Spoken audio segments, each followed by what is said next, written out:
In today's video, I'm going to teach you how to use the Kindle app's table of contents to navigate any book. By the end, you'll know exactly how to jump between chapters quickly, even in books where the links inside the text don't work. Start by opening the Kindle app on your device. If you haven't used it in a while, make sure you've updated to the latest version so the interface looks and behaves as expected. Once the app is open, go to your library. This is where all your purchased and downloaded books live. If you have multiple collections or filters, just make sure you're viewing all or the relevant category so you can see the book you want.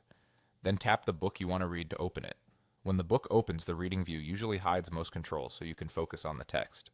To bring up the reading toolbar, simply tap once near the top center of the screen.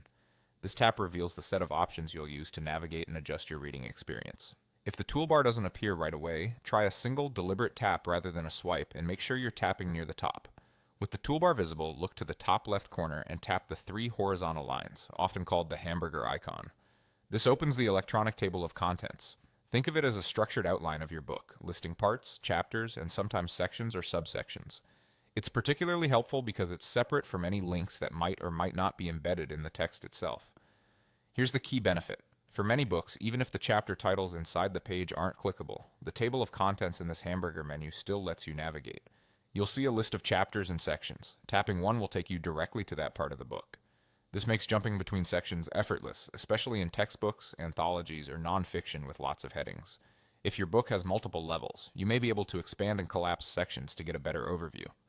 Use this view to understand the book's structure and to move precisely to the content you need. That's all there is to it.